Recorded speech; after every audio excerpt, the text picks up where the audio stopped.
Pag mas malaki daw yung karburador, mas malakas. Meron nga tayo ditong tatlong karburador, Nibi, Kehina, saka Pandarev. 24mm, 26mm, at 28mm. Bali, eto nga palang video natin ay ipapakita ko lang sa inyo yung mga pagkakaiba nila physically. Syempre meron kasi itong mga length, width, height na nakalagay sa description nila, no? Pero para mas makita natin yung pagkakaiba nila, meron tayong tatlong carb dito na pagkukumparahin. Eto muna tayo sa 24mm at 28mm.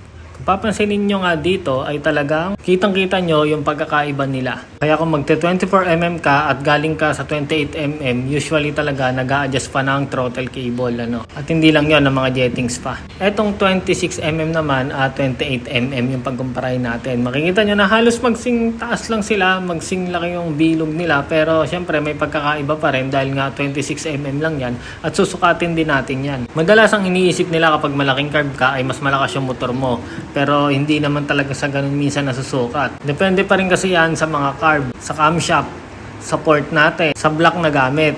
Bibigyan ko na lang kayo ng mga example na mga nagagawa ko usually o kadalasan ko nagagawa. Madalas may nagpupunta sa akin, dati to na Wave 100, 100cc, sasalpakan namin ng 28 na karburador. Tapos stock port pa. Totoo naman, mahirap talaga siyang itono doon. At bukod sa mahirap siyang itono doon, hindi rin kasi match yung intake niya doon sa carb.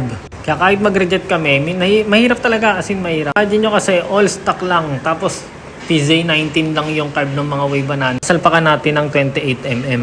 Siyempre kasama yung manifold, mas lalaki. Tapos maliit pa yung port. Ang nangyayari ay hindi na rin talaga na ilalabas yung tamang power ng ating carb. At minsan ay bumabagal pa. Totoo to, minsan talaga bumabagal. Pero kung mag-upgrade na tayo, for example, mag-53 tayo, magka-cams tayo, ipoport na natin yung ating cylinder head, babagay na sa kanya yung 28mm. Pero syempre, magliliit pa rin tayo ng jettings kasi nga malaki nga yung 28mm para pa rin doon sa 53. Kumbaga, sa jettings na tayo mag-a-adjust talaga. Pero ulitin ko depende pa rin yan sa gagawa. Kumbaga, yun lang yung experience ko.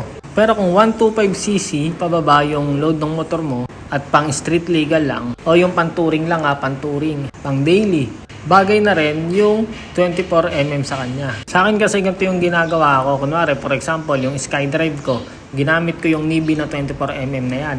Yung Wave 125 ko na all stock, 24mm din na Nibi yung ginamit ko.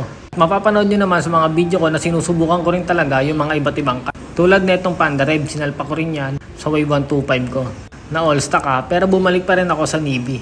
Kasi napansin ko na mas okay siyang manakbo doon sa 24mm na Nibi carb. O siguro baka hindi lang talaga ako magaling pa talaga magtono ng 28mm sa stock port, stock cams, as in stock na makina. Kaya bago kayo magpalit ng malaki ng carb, isipin nyo muna kung kaya nyo siyang itono. Bahala na kayo.